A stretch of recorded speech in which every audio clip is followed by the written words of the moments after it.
Just kicking off the live stream here, just making sure everything is up and running. Looks like we are going to make sure mute that so I don't go through the echo thing that I went through a few live streams ago. I'm going to get this out on some of my social media stuff so I can notify people that we were going to be live here. Let's see. Put that out. Yeah, we'll talk about anything you guys want tonight. We'll do some Q&A. We'll talk about the storms coming up here over the next few days. Big wave action, some flooding potential. We got wind potential. We got mountain snows. It is classic November storm season, and it is upon us. And I'll send that off. Looks like that worked. All right, we go. I see the chat coming in here. All right, so how does it? You guys hear me just fine and everything? Just making sure. North Idaho, Vancouver, BC here, Springfield, Oregon. Did 2 dog walks today and played with my son, did some soccer drills and stuff, but it's kind of crazy how early the sun is setting now. It just, I mean, it's like, it seems like it's like 10 o'clock at night when it's like 5:30 or something. Just fine. Okay, cool. The Market Garden Farmer is here.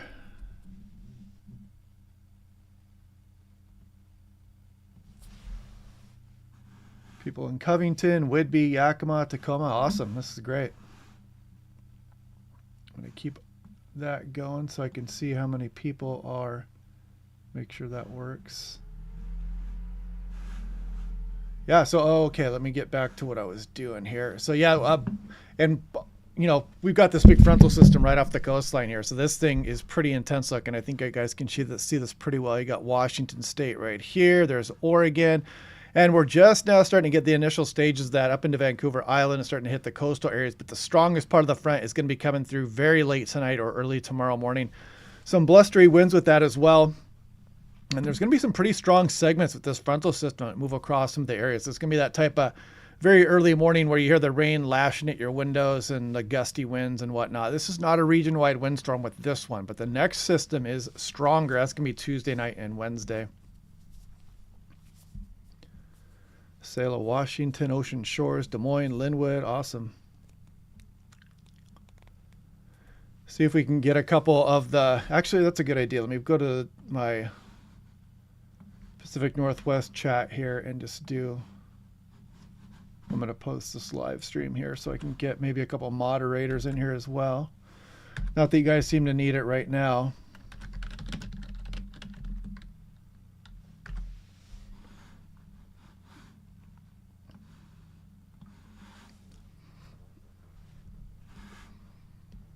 Yeah, it's, I mean, there's kind of a comfortable feeling to it when it does get dark early, but you know, you're having dinner and it's dark out and whatnot. But I do like the summers where it stays light until later. It is kind of nice, but you know, that's part of living in the Pacific Northwest. Yeah, definitely the system coming in here on Tuesday is going to be stronger. And in fact, I'll just go ahead and do this. We're going to go duplicate tab. We're going to go favorites, and we're going to go to let's get out the GOES 18, because you can see that system back here as well. So here we go. You can see Seattle is right there. There's BC, Washington, Oregon. Check out the Gulf of Alaska. This is the frontal system we're dealing with now, but we've got another system. This one is going to pack a punch as well. And you can see we've got this cold air out here. They're going to get some thunderstorm activity going on through tomorrow also. Packwood, Olympia, Wood Village, Oregon. Another Whidbey Island. Yeah, California, your turn may be coming here over the next...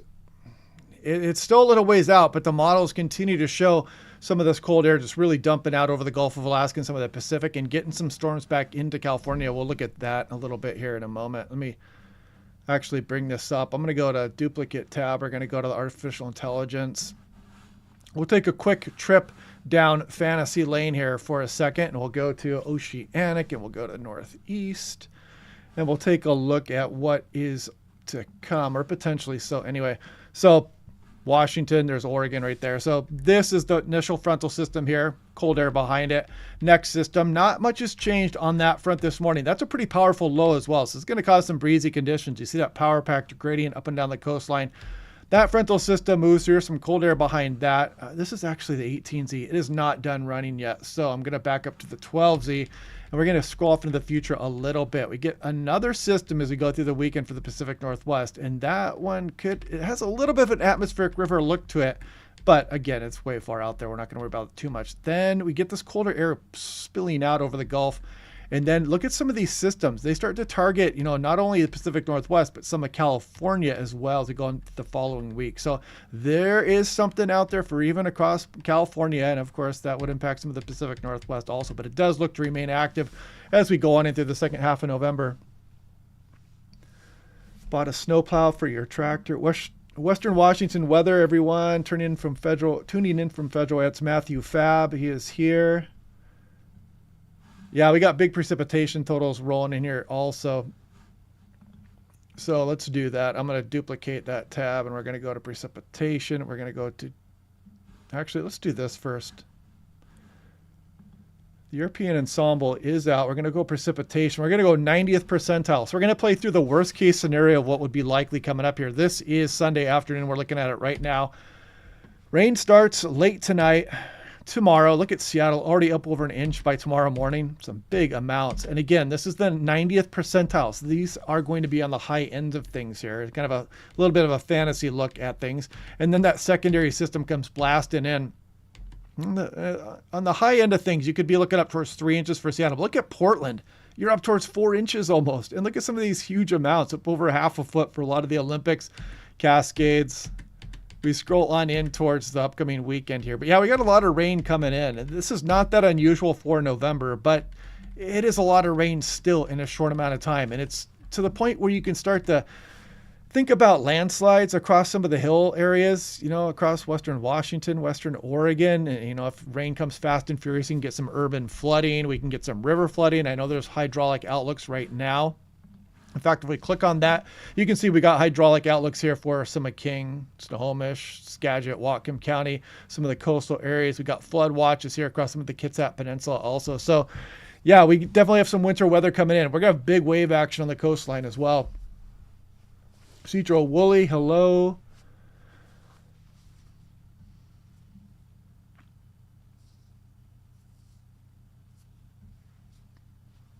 Longview has had some rain, rivers close to flooding. Tomorrow is going to be pretty rainy. It's going to be kind of off and on once you get towards the afternoon, but there's a chance of thunderstorms also. Yeah, this guy Comish could be flooding there, Mason County. Yeah, a lot of leaves have come down recently, so that's one thing you can kind of do that's not too difficult. You can clear out drains because we're going to get some pretty heavy rain here at times. And once that comes roaring down your street, for example, that it can get kind of crazy. If water starts skipping over drains and into people's yards and houses, you can flood pretty easily. There's actually been deaths in Seattle before because of urban flooding. And if we look out over the radar, the heavy rain is not here yet, but you can kind of see the initial stages of that frontal system off the coastline here as the Langley Doppler radar starting to pick up some of that. You can also see it starting to move in towards Olympia right now, some of Southwest Washington, Western Oregon. Vancouver Island, it's been raining for a while here today. Yeah, we got king tides also on top of that. Yeah, that's a good point. And really anytime, even the 12th here, starting tomorrow, the tides are going to become a little bit elevated. They peak right around the 15th, 16th, and 17th. And some of the Puget Sound is going to get some of that action as well. So what I've been watching for from now until about the 19th of November is any storms that coincide with those king tides, because things can get absolutely crazy.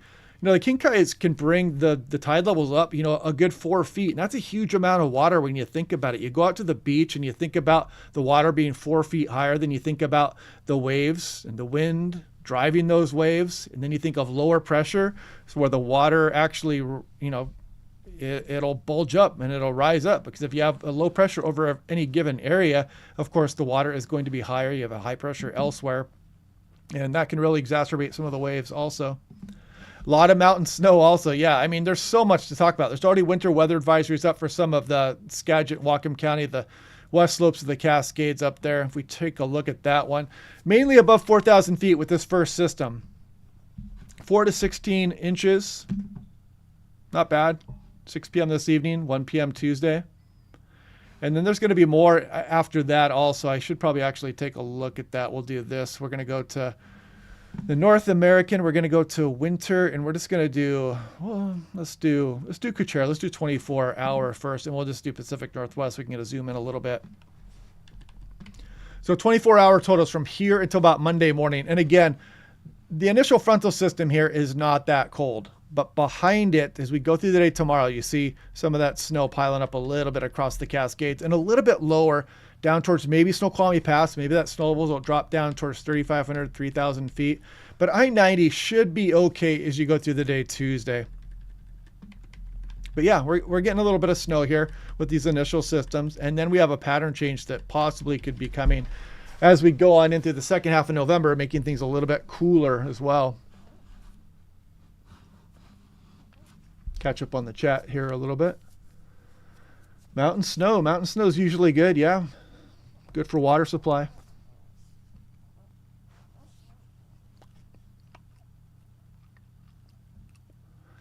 Yeah, we definitely have a wind threat coming in here also.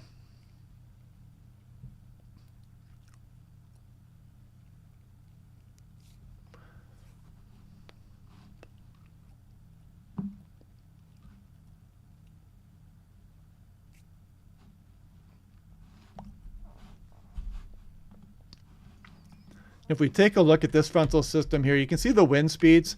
You're not expecting huge winds. I mean, some big winds along the Oregon coast really is probably going to be the highest amounts with this initial system. But as we go, you'll see the onshore flow as we go through the day Monday and early Tuesday morning. But the next system definitely packs more of a punch wind-wise. You can see the stronger frontal system here. And it's actually showing some pretty good winds for places like Olympia, some of the northwest interior. These are 100-meter wind speeds, not sustained. So these are pretty good winds up and down the coastline as you go on in through Wednesday mornings. That front passes down across the Oregon coast. So more cold air behind that system. And taking a look at that, we can also take a look at 10-meter accumulated wind gusts. So this is the first system. You can see gusting 30, Seattle, not a big deal. Definitely windier Oregon coast. You know, you can see some gusts up over 50 miles per hour as we go through tomorrow morning. And then we wait for the next system. And look at some of these speeds coming in here. You can see there's some big gusts starting to approach the Washington and Oregon coastline. Look at some of these across some of the northwest interior. And if you remember, the last windstorm actually overperformed a bit. We had gusts well up over 60 miles per hour for portions of Whidbey Island, for Victoria. We had big winds on the coast. And yeah, we had a pretty good windstorm there a couple weeks ago now. Actually, it was less than a couple weeks ago. I'm losing a little bit of time, but it was last week. It was that big westerly surge we had down the Strait of Juan de Fuca. And we had 45 miles per hour here at my house in the Puget Sound, and there was some a bit of tree damage with that also. But yeah, nice winds coming in here as we go on in through Tuesday night into Wednesday morning. This is not the type of system to cause a very powerful gradient for places east of the Cascades. So we're not getting that big pressure rise, and we're not getting the low pressure system to dive in north of the area here that would normally increase those pressure gradients. So you notice the lower wind speeds for some of the Columbia Basin, for example.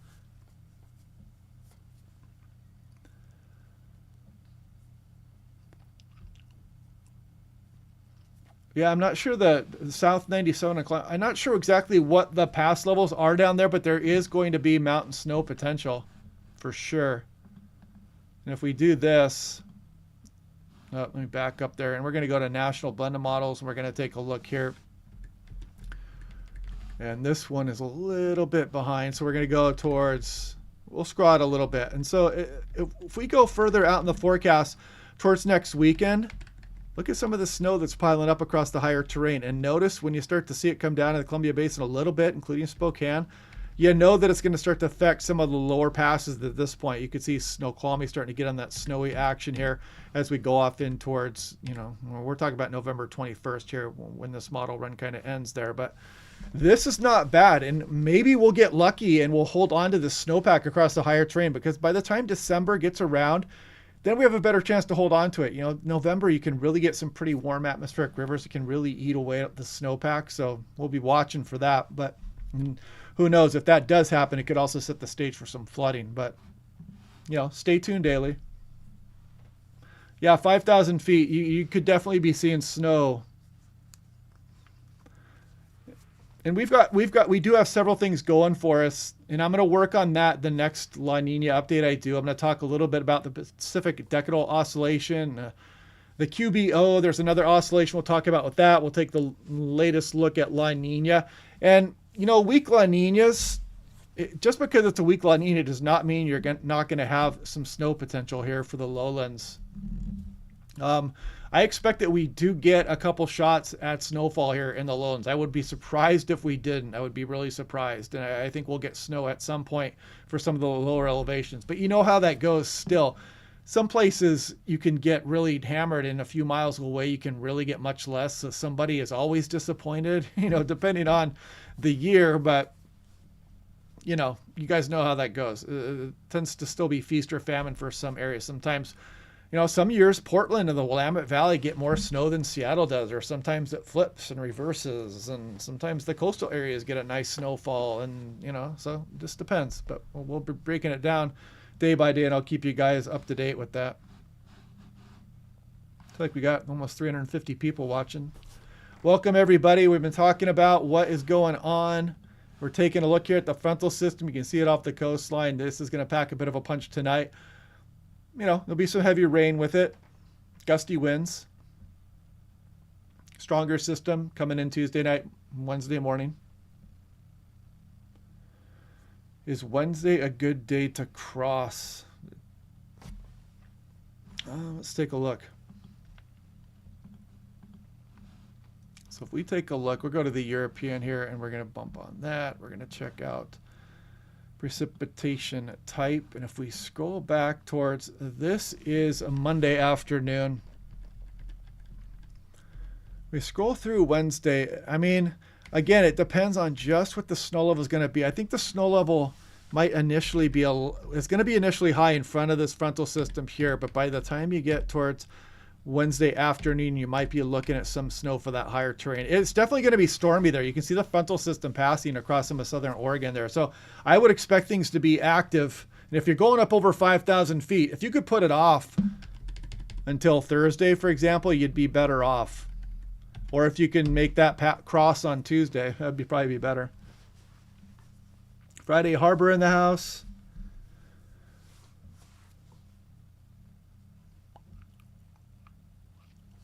$3,700 feet, Orville, Washington.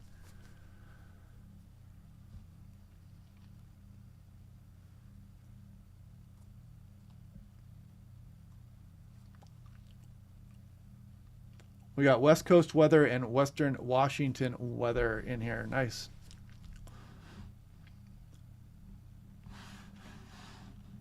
And we were looking at, I don't know why this continues to not show up, but there's the radar scope here. I'm going to embiggen this and take a closer look here. You can see nothing too crazy just yet. Some pockets of moderate rain rolling in here. Strongest area of the frontal system is still off the coastline here. And this will be rolling in as we go through tonight into tomorrow morning.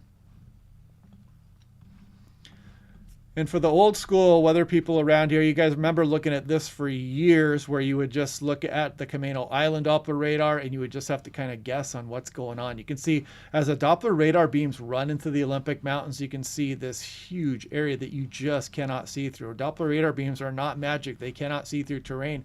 So this slams into the mountains there and you could not see that. So it was a very exciting time when we got this Langley Doppler radar. It's so nice to be able to see it, because there have been some pretty extreme events, like the December 2006 windstorm. It actually caused some severe flooding in Seattle. It actually killed a person, flooded them out in their basement. And you know, it's frontal systems like that we can now see well out over the coastline here. So it can kind of give you a couple hours heads up on, you know, just the strength of a frontal system, for example. Very helpful. We also need one across the Oregon border. If you notice, there's a big gap right here. And the Langley radar, once it gets down here towards the central Oregon coast, these beams are very high. And a lot of times it's not helping too much. If you go to the Portland Doppler radar here, for example, you can kind of see how the beams are broken up. These beams run into the coastal range here, so they do get broken up a bit, and you're not really seeing out over the ocean too well. Now, if you go down a little bit further south, there's Medford, and you notice it's not picking up the precipitation that well. Again, there's terrain features in the way, and so these beams do not make it through unscathed. Go far enough down towards Eureka, California, and then, of course, the radar is far away, and you're still not scanning this area. So this is one of the more impressive Doppler radar gaps in the USA. So maybe someday we'll get a coastal radar here. Because I know there are quite a few people that live along the Oregon coast. You know, Highway 101 is pretty busy up and down the Oregon coast. So maybe it'll happen someday.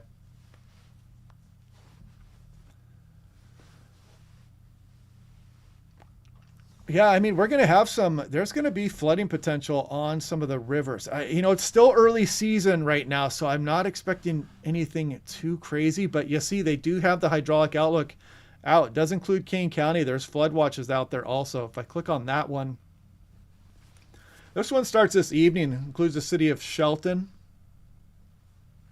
through late Monday night.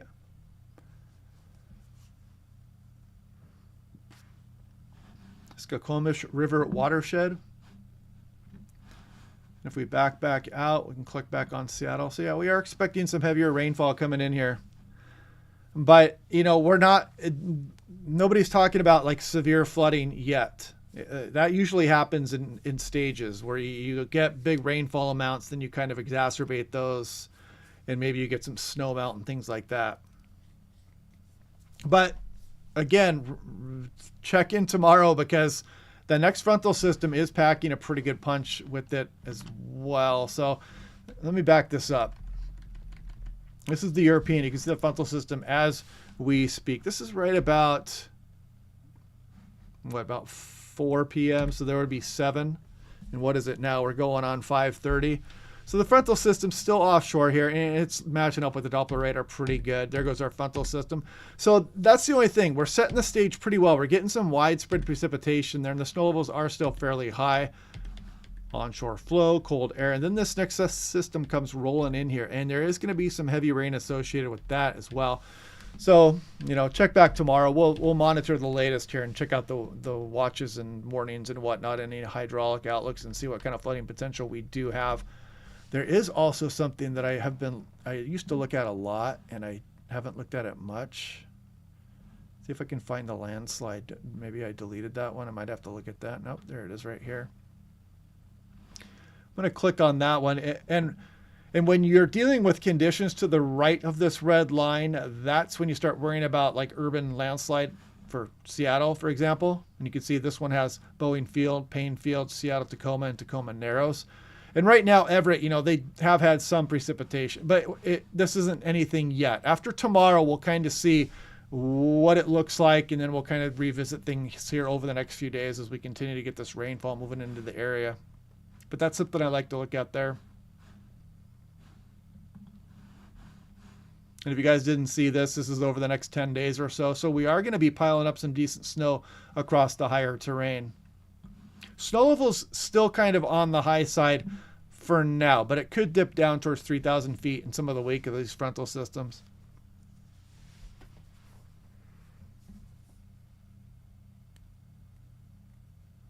Salem just started raining. Yeah, we only got 0.3 of an inch last year in Seattle. El Nino year, not that unexpected, but, you know, neutral and La Nina years can be pretty good. And even though it's a weak La Nina, we still have other things in our favor. We're in a record negative PDO. We have really been negative lately, and that usually means cooler than normal winters here for the Pacific Northwest.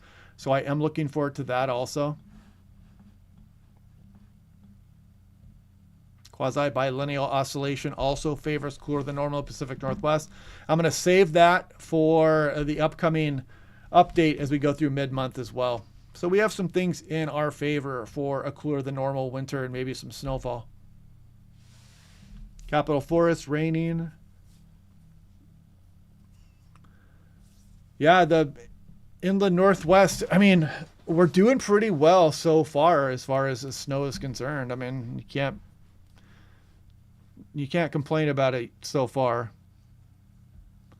Do I think you'll be able to fly a drone on Tuesday? There'll probably be some kind of a break on the day Tuesday before that frontal system gets in there. You got to visit the Langley radar on your honeymoon. Now that's a true weather fanatic there.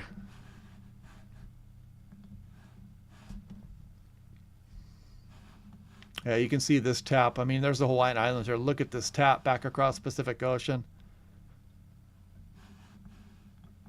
I can remember in the early 90s, before you could get online just at will anywhere, and just kind of dreaming about looking at the infrared satellite imagery whenever you wanted. Then it kind of came into a reality like 95 or 96, I think it was. It was really fun. Then you could just we got the Doppler radar installed, the Camano Island one, so you could kind of look at that anytime you wanted. And it was just like, it was just unbelievable that you could actually start to look at those things. And now we've got great satellites like the GOES 18, the GOES 19, where some of them will update every single minute and you can just access that at your fingertips. It's pretty amazing. Mark Stewart in the house. Another Washington storm chaser here. Probably going to go storm chasing here at some point on Wednesday, maybe Tuesday night.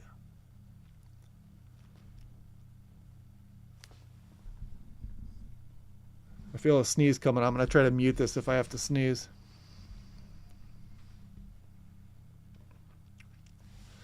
Yeah, we're going to go try to check out some wave action. Wednesday morning, there's going to be the initial stages of the king tides coming on with some big wave action on Wednesday morning. In fact, why don't we do this?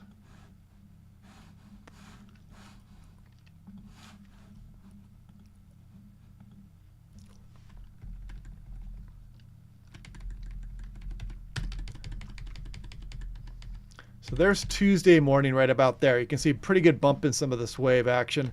And the tides are going to be decent on Wednesday. I mean, there'll be a high tide at around 9:30, 10:30 a.m. up and down the coastline there. And then on Wednesday, the wind will be howling with that system on Wednesday morning. So there's probably going to be some big waves on the Oregon coast.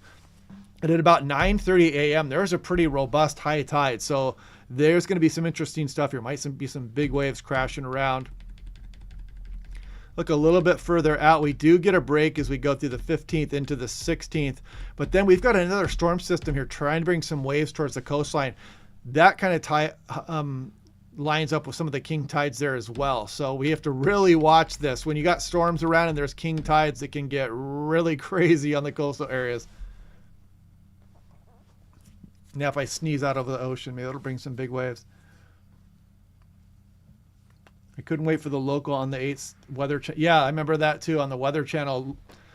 Just trying to grab a glimpse of the satellite imagery. I can remember that big storm in 1995 and just kind of, seeing the infrared satellite imagery. And it was just kind of a junky looking satellite image, but you could kind of see what was going on. But then you could start to access that on your home computer. Trying to fight off the sneeze here.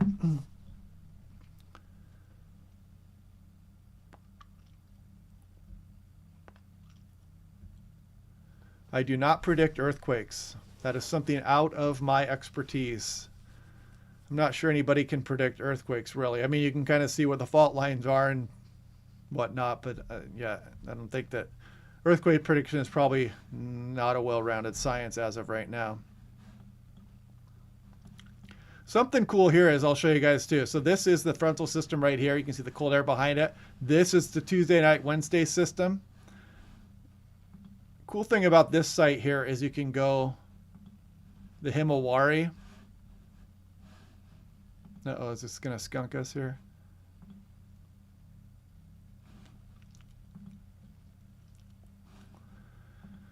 Well, that's not too good. Let me try this. Try the infrared. Sometimes you got to hit update for it to there's something going on here with the Himawari satellite imagery, it looks like. Oh, there. No, no, it's coming back at the end there. I'll stop it and just leave it there. But you can kind of see there's our system here for Tuesday night, Wednesday. You can see it extended back across Pacific Ocean. You see some typhoon activity out here. There's Japan. But yeah, when this is working, you put this into motion, and yeah, you can get all kinds of good stuff. You can see what's downstream and whatnot. Hawaiian Islands are way over here. So anyway, let's go back to the GOES 18.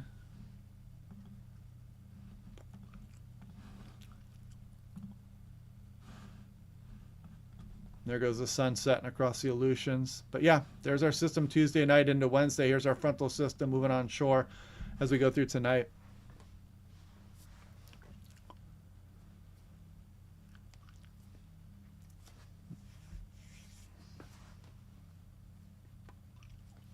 Yeah, Tuesday night, Wednesday morning, definitely the best chance for some strong winds coming up here. Not any region-wide windstorm, but still, there's some pretty big winds coming for some of the coastal areas. I don't know if I have that up here right now. Let's see. No, I'll have to bring it up here. So let's go to, we'll go to surface wind swath. So you can see as we go through tonight into tomorrow morning, it does get pretty windy here for the Oregon coast, and even some of Southwest Oregon, Willamette Valley gets into the 30s. So it might get your attention. It even says 34 for Seattle there. But look at this next storm there. Look at some of these winds coming in towards the coastline. Look at this, Long Beach, Ocean Shores, Oregon coast. Some of these gusts are showing up over 70 miles per hour just right off the coastline here. In fact, let's go in a little bit closer so we can see that. Because, yeah, we're getting 70 right up on the coastline. You got to watch out. This could start to cause some damage. I mean, look at Cape Disappointment. You're up into almost the mid-60s, it looks like there. And we can't get any closer than that. But that is kind of interesting. I wonder if the ensembles are out. Now let's check the ensembles. We'll go ahead and go to... First, let's do it. We can do that. We can do Tillamook.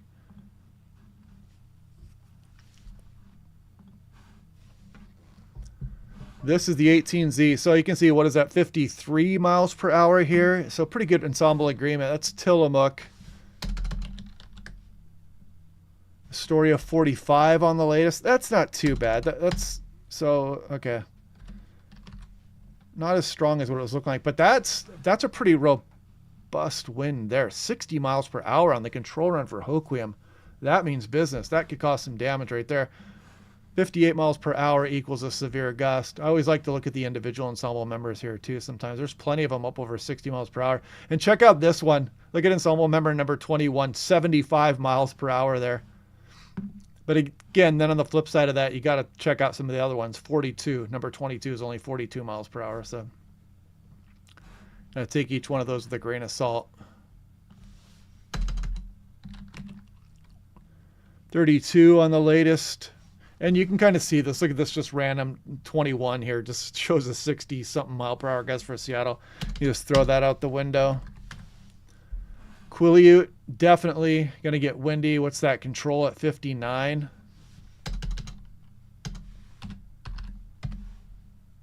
There's Victoria. Those are some pretty big winds there. Also, it's almost 100 kilometers an hour.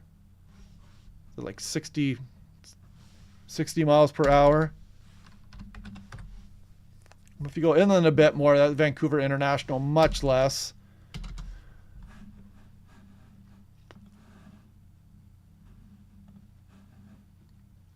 And we're going to go down to Friday Harbor. Big winds incoming for places like Friday Harbor. Look at that, mid-50s. That'll get your attention. Whidbey Island, upper 40s. Southeast winds there. That is not a westerly wind. But then you go east, and you can see this is not set up for big winds east of the mountains. How many king tides in a typical year? Well, I know there's going to be king tides in November, December, and January coming up here, and that usually spans like a 3-day period for the biggest tides. But like I mentioned before, the tides are going to be pretty elevated from like tomorrow all the way through November 20th.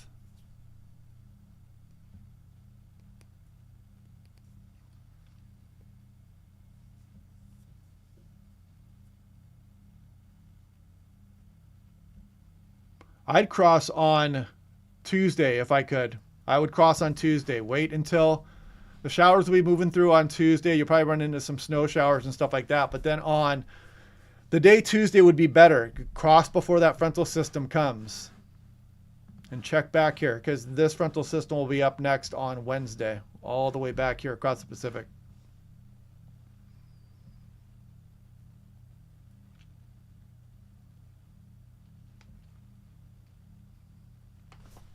Yeah, it's kind of crazy thinking that the sun and the moon have so much effect on the water here. But yeah, the gravitational pull, I mean, can make a big difference. You can get a king tide of 11 feet versus just a normal tide of 6 or 7. That's 5 or 6 foot sea level rise just out of nowhere. And like I saw some comments here earlier, you can, you know, some of that can flood some of the coastal towns and whatnot. And it can also really exacerbate some flooding because you get all that water built up here. And the rivers and the streams can't drain properly. They drain much slower. So that could be an issue here, especially on like Wednesday. You got some big wave action. You got the king tides, and you've got a lot of rain falling across some of the coastal areas and even the interior areas. And if you've got that increased sea level, that water is not going to drain very fast.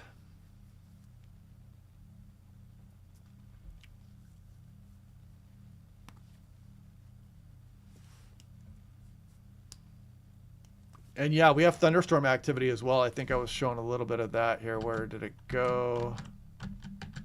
There it was. So here, let's look at that real quick. So this is going through this afternoon. You can see well off the shoreline here. Then we go into tomorrow. And really tomorrow morning, we start to bring that threat into the coastal area. You can see it kind of here. Long Beach, Hoquiam, Oregon coast.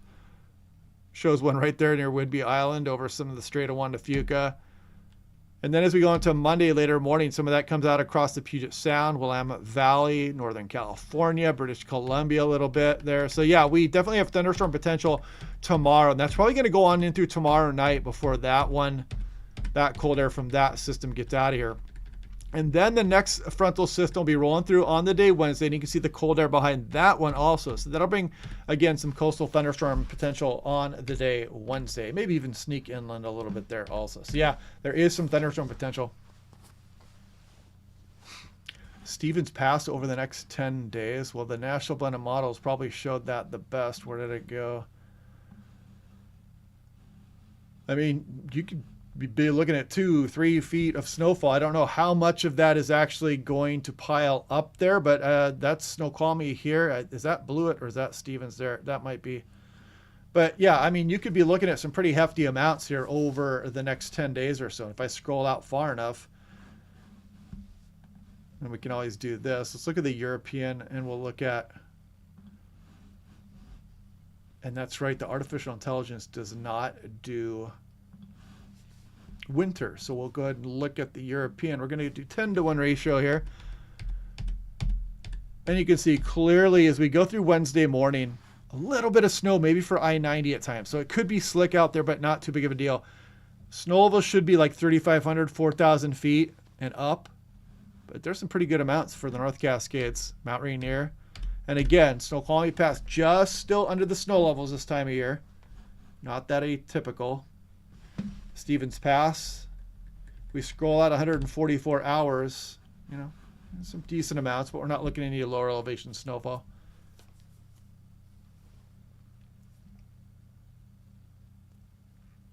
Yeah, Westport might be rocking pretty well. That's actually a good idea. Maybe Wednesday morning Westport would be something fun to watch also. Terry Fratz is in the house here. Yeah, thunderstorm activity. Couple rounds of it possible.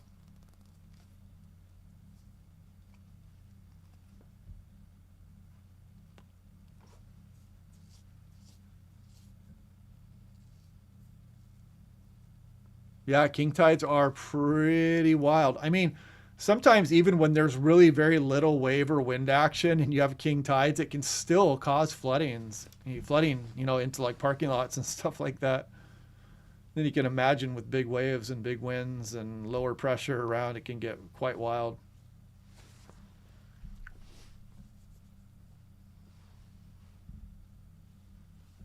So let's do this. Let's go to, okay, so I'll show some temperatures here also. Let's do this. Surface temperature, we'll go to max. We'll go max first.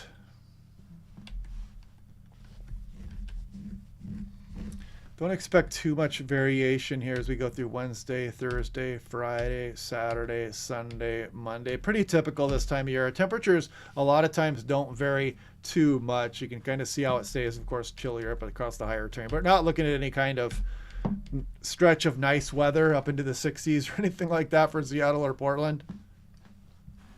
And we're not looking at any kind of Arctic outbreak or anything like that. You can still see as we go out towards Friday, see things kind of cooling off a bit there, but you take the National Meta models with a grain of salt here. We'll watch this over the next couple of days.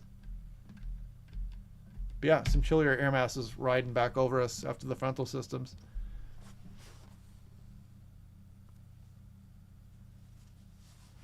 Yeah, I see a lot of kind words in here. Thanks, everybody. Thanks for joining the chat tonight. 350 people watching currently.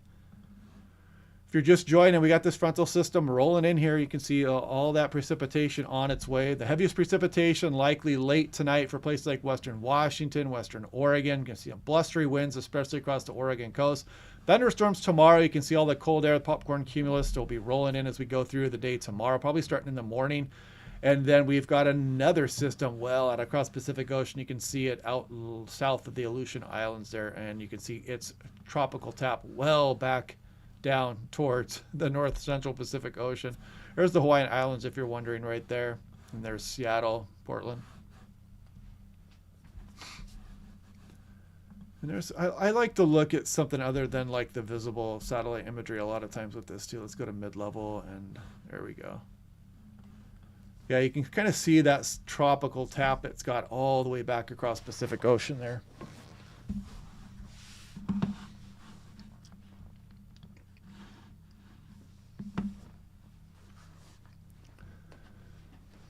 Yeah, we haven't had a region-wide windstorm, not a big one in a long time.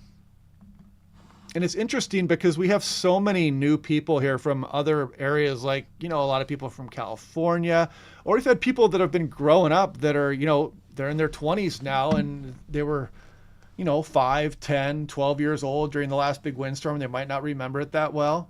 We've had a lot of growth out into urban areas, suburban areas, not urban, but suburban areas or rural areas where we, a lot of trees are cut down and new housing projects go in and new apartments and things like that. And sometimes you'll see that developers have left like big stands of trees, and they're kind of isolated now when there was no, before that, there was more of a forest or it was more of a buffer for winds. And so I kind of wonder, a lot of those sections, a lot of those trees that are in and around housing projects, when we get a big windstorm, a lot of those are coming down. So I don't like seeing that because the next big windstorm, it's out there somewhere. It's eventually going to come here over the next, it could be 2 weeks from now. It could be 2 years from now. It could be 5 years from now. We don't know. But these windstorms do kill people. And even in just minor windstorms, you get people that die from falling trees and things like that. So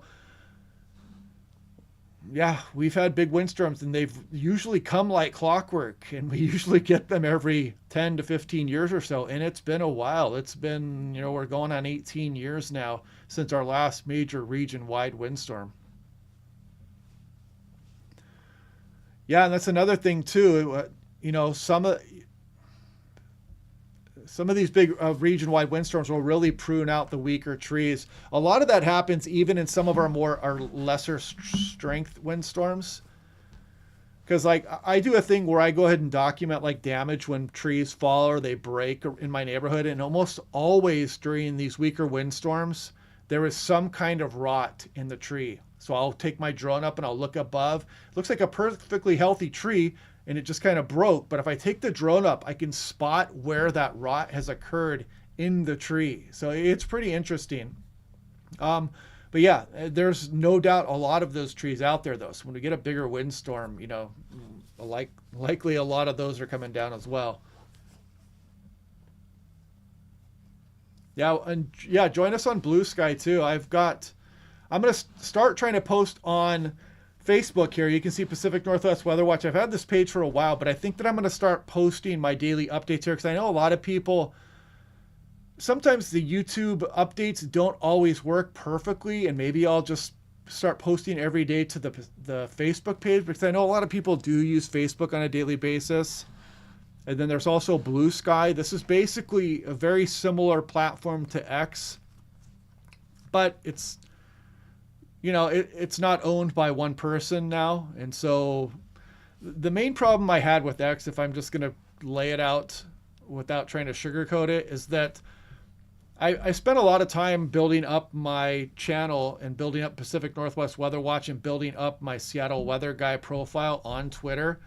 And I got a lot of followers. And then when it was bought by a certain individual, he kind of demanded that I pay money. And I paid for a while. And when I stopped paying, my account was severely throttled, and you know, my word wasn't getting out. So it was kind of seemed like a little bit of a stab in the back there, that if I'm not paying money, that I don't get my word out the same. So, you know, I know it's first world problems and whatnot, but I just like the Blue Sky a little more. It's more open, and you know, there's a lot less control by any one given individual. So that's kind of the reason why I am switching over. And not to mention, it got really political there, and there's a lot of bots, and there was a lot of pornography and things like that, stuff that I just don't really have time to deal with. And of course, on Better News here, you can see we're up over 74,202. So yeah. And if for those of you guys don't know, I don't hate Elon Musk or anything like that. I've owned 2 Teslas, so I don't have anything against the guy or anything like that. I just don't like how the whole thing went down with X. You know, I kind of don't agree with that. I don't like having to pay for a blue check mark. So just kind of clarifying on that. But I do plan on trying to update the Facebook page here a bit more as well. And also, if you do want to join Blue Sky, a lot of the Pacific Northwest community is over here now, so you'll get a lot more information there. So if you want to join that, you know. But I know how it goes. You're dealing with a whole other social media site, so... Yep. Do with that what you will. Watching the polar lobes here roll through. This is that secondary system right there, kind of curling into the region. And I want to check out how much of the artificial intelligence. Okay, we got a lot of this. The 18Z is in right now, so we're going to take a look at this. So here's first frontal system, second frontal system hot on its heels. And that one kind of comes down and clips portions of California as well. Transient ridge moves through. Then we get some, you notice this one has more of a west-northwest flow, and that could, you know, be a little bit more of a chilly system.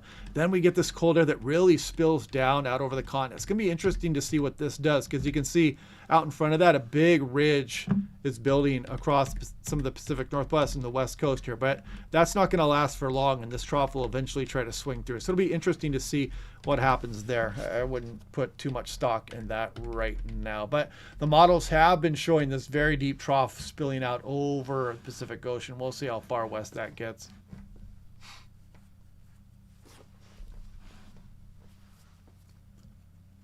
Yeah, I wish I knew more about coastal razor clam digging. I don't know the exact details on that. Is that for November? Yeah, because it's going to be pretty stormy here over the next few days. Yeah, that's another thing good about Blue Sky. It's just kind of on sharing and repost. There's no algorithm and whatnot, because I know for a fact that Twitter was severely throttling accounts that were not paying the money.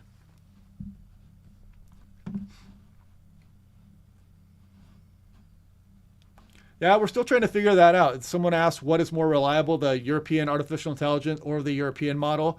I mean, the artificial intelligence model has been performing a little bit better than the European. So that's why you're seeing meteorologists start to look at it a bit more. So that's a good thing. I mean, that bodes well for our forecasting futures. That system looks pretty interesting right there. I like the way how that's kind of diving down. That could bring some nice mountain snows right there as we go through next weekend. And then as long as we don't warm up too much, or we don't get some kind of southerly flow here across the region, hopefully that doesn't eat away at our snowpack too much as we go through November.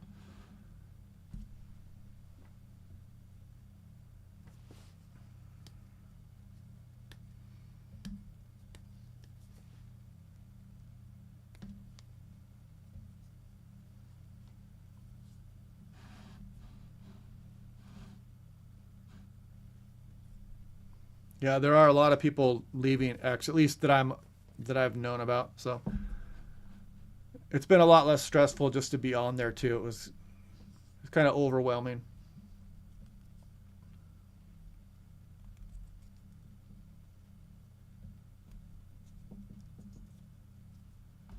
Checking out some of the chats here.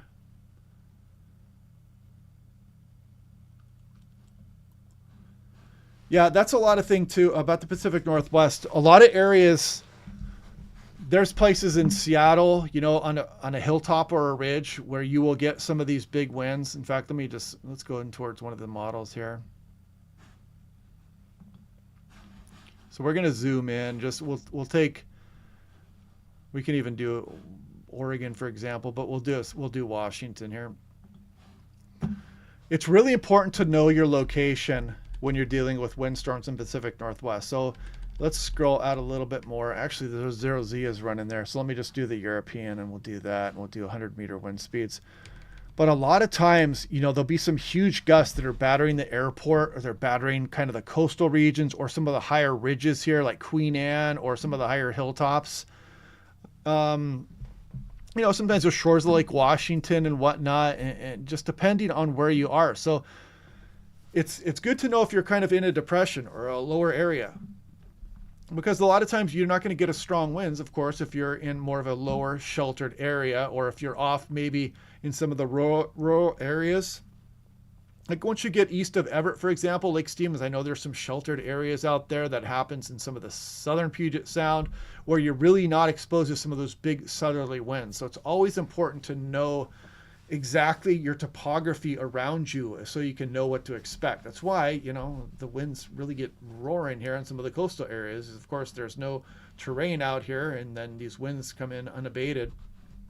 In places like the Willamette Valley, when the winds line up just right, of course, it's a north-south facing valley. You get a strong pressure rise, and you can get some really powerful southerly winds up the Willamette Valley. The same goes for some of the central Puget Sound. And when you get some of these deep low pressures that are off the Pacific Ocean, you know, with that southeast component there, you can get these really powerful, call them southeast sucker winds that come ripping across the, you know, Victoria, BC there, or across some of the San Juans. Some of the coastal areas up north can get really windy also. And that's why, you know, some of these gap areas as well, when you reverse these winds and you bring them out of the east, you know, there are places that are extremely windy, but you can go just a few miles north or south and the winds are much less depending on where you are. Like sometimes these gap winds can reach all the way out towards SeaTac Airport and just really powerful gusting east southeast winds, and Boeing Field is almost calm, and sometimes Tacoma will be calm, and you'll be getting these just roaring easterlies here, or Kent East Hill or Covington or Enumclaw or North Bend will just absolutely be raging out of the east. But if you go into different areas, just a little bit different locations, you can really get into some wind sheltered areas. And the reverse is true when you get these powerful westerly winds just ripping through the Cascades, Washington and Oregon. You know where those terrain gaps are, and you can just get absolutely hammered in some of these areas. And then when you get Arctic air, like there's the Okanagan River Valley, that these north winds can just absolutely come roaring down here. And if you go just a few miles off to the east or the west, you are not in that wind, but that is a cold air conduit all the way back up into British Columbia. And same thing with the Fraser River Gap. Powerful northeasterly winds just come ripping out of there also. So there's so many terrain features you really need to be aware if you are on a ridge top or if you're in a depression, or exactly what's going on with your given location.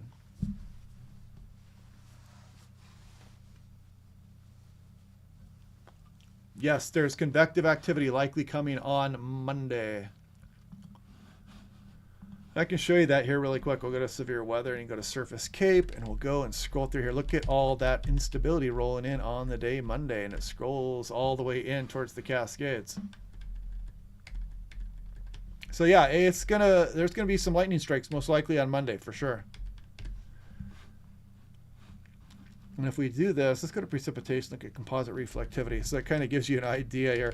Let's scroll through tonight. So there is that frontal system. The Langley Doppler radar is just now picking up some of the convergence in front of the frontal system that's starting to show up on the Doppler. And look at some of these segments coming in towards the Oregon coast and the Washington coast very early tomorrow morning. Frontal system swings through, then look at all the showery air behind that. Some of these are going to pack some heavy rain, maybe some small hail, some lightning, gusty winds in there. And you notice not a lot of that making it east of the mountains, though.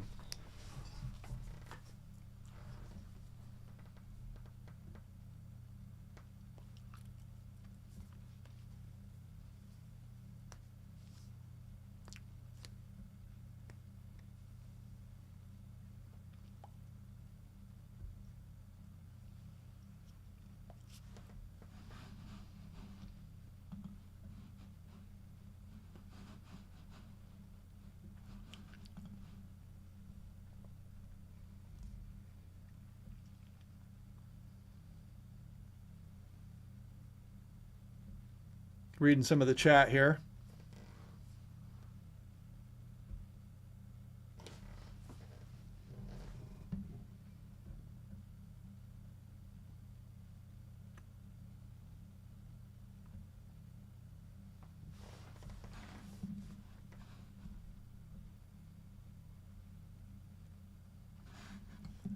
So yeah, let's check something out here. I want to look at the North American model is running right now as we speak. I'll just let that kind of continue to update here. I was hoping to see what kind of winds were going to show up in this. Let's zoom in a bit so we can see a little better. When is that 37 mile per hour gust for Seattle there? And if you keep that thing clicked there, it'll keep updating in there for you. So, I mean, yeah, it does show late tonight, tomorrow morning, Tacoma getting up towards 40s, Seattle mid-30s. The NAM can overdo some of these speeds sometimes. It was probably overdoing that a little bit. I don't know if I expect 37 at SeaTac. Well, wouldn't be surprised to see lower 30s, though, with the frontal passage. I mean, probably overdoing it a little bit for Bellingham with this first frontal system as well. It shows up towards 50 there. And maybe a little high for some of the Oregon coast. But, yeah, it's going to be blustery. This frontal system will pack a punch, no doubt, but... And you can see how we're not expecting the strong west winds east of the mountains.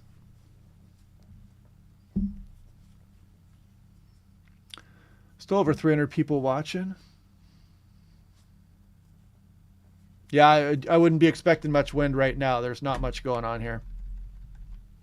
Oh, look at that. Joey Mankin gifted 5 Weather Watch memberships. Thank you very much.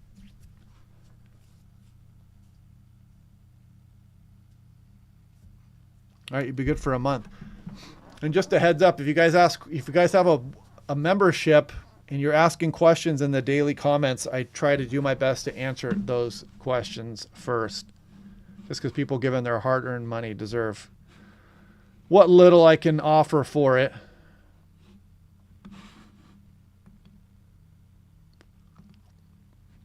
Yeah, we got models running right now. If you guys are just joining, you can see our frontal system off the coastline. There's Seattle, Portland. There's Vancouver. There's Vancouver Island.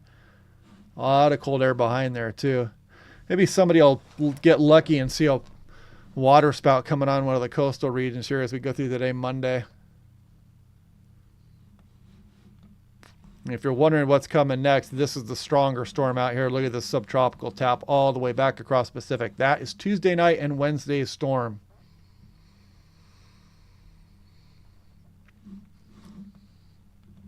That is our storm train. There's the Hawaiian Islands all the way back across the Pacific.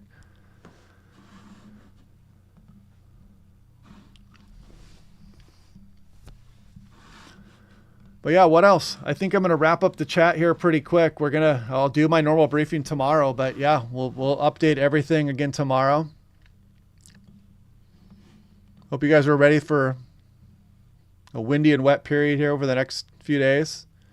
Reminder, the king tides are coming, 15, 16, 17 for the coastal areas. I think it's a little bit later here for some of the Puget Sound.